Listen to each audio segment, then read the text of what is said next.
আলহামদুলিল্লাহি রাব্বিল আলামিন ওয়াসসালাতু ওয়াসসালামু আলা সাইয়্যিদিল মুরসালিন নবিয়িনা মুহাম্মদ ওয়া আলা আলিহি ওয়া সাহবিহি আজমাইন আমা বা'দ।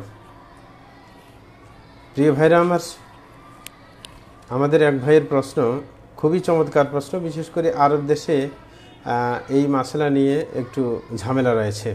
কারণ আরব দেশে কিছু বেদুইন রয়েছে যারা আগের যুগের বাঁদি এবং বর্তমান যুগের কাজের মেয়ে এদের মাঝে পার্থক্য করতে পারে না, এমন গ্রাম্য লোকদেরকে আমি দেখেছি।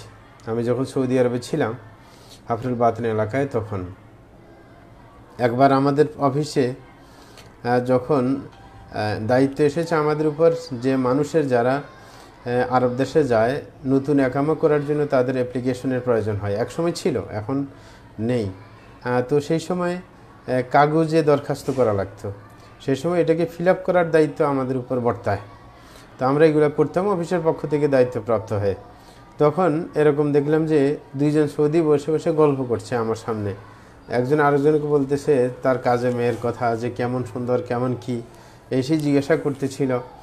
তারপরে জিজ্ঞাসা করার পরে বলল কেমন তার সাথে তোর আচরণ, সেই।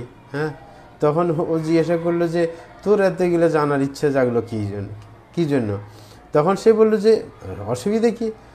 বলে যে এটা তো তোর দাসী তোর কাছে থাকে, সব কিছু তোর বউ না থাকলে এটাই তোর বউ, সেই বলতে শুরু করলো। তো সে আশ্চর্য হয়ে গেল যে এত গ্রাম্য মানুষ এখনও শরীয়তের বিধান জানে না। তো এই হচ্ছে সমস্যা। আমাদের দেশে অনেকে যারা নতুন ইসলামের প্র্যাকটিস শুরু করেছে, অনেকে যখন কোরআন মাজিদের মধ্যে এরকম দাসীদের কথা যখন তাদের চোখের সামনে আসে, কোরআন আয়াতের অর্থ হিসাবে পড়েন, আও মা মালাকাত আইমানুকুম, কোরআনের মধ্যে আয়াতের অর্থ যখন পড়েন, তখন তারাও মনে করেন অনেকের অনুবাদের মধ্যেও একটু ব্যত্যয় আছে, যার কারণে অনেকে ভুল বুঝে বসেন। যেই আগের যুগের যে দাসী যারা, তারা আর বর্তমানের কাজের মেয়ে কি একই? আমরা বলবো যে না, আগের যেগুলো ছিল সেগুলো কৃত দাসী ছিল, কৃত দাসী। যখন বেচা কিনা হতো অথবা যুদ্ধে যারা অংশগ্রহণ করতো তাদেরকে যুদ্ধ শেষে আপনার বন্টন করে দেওয়া হতো। আর তারা অনেক সময় নিজেরা নিয়ে আবার এটাকে বাজারে বিক্রি করে দিত।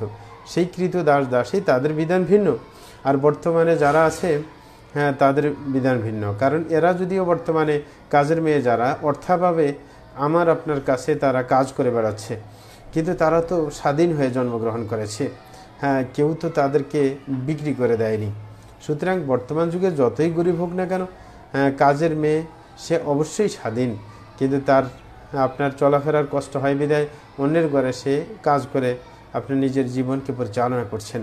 সুতরাং দুইটাকে এক মনে করা একেবারেই আপনার অশুদ্ধ এবং এটা শরীয়ত বিরোধী একটা চিন্তা চেতনা।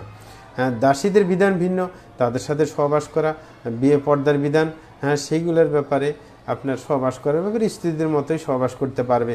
কিন্তু দাসীদের তখন অবস্থা ছিল এমন, যদি বাচ্চা নিয়ে ফেলে তখন বিক্রি করা যেত না, তাদেরকে উম্মু ওয়ালাদ বলা হতো। কিন্তু এছাড়া সেগুলা বেচা বিক্রি হতো, সেগুলোর সাথে পর্দা করা লাগতো না।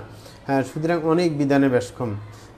এবং কিন্তু বর্তমানে যারা আমাদের কাজের মেয়ে আছে এদের সাথে কিন্তু পর্দা করতে হবে, এদের সাথে সহবাস করা যাবে না। এরা পুরো একেবারে আপনার নন মাহরাম মহিলাদের বিধান রাখে। সুতরাং তাদের সাথে দেখা দেওয়া জায়েজ নেই। যদি আপনার অধীনে কাজ করে কিন্তু দেখা দিতে পারবেন না, তাদের সাথে পর্দা করতে হবে। তারা কোনো আপনার কৃত দাসী না। সুতরাং এই ব্যাপারটা খুবই আমাদেরকে সতর্ক থাকতে হবে। আল্লাহ আমাদেরকে তৌফিক দান করুন, যেন আমরা না বুঝি কখনো। জাযাকুমুল্লাহু খায়রা।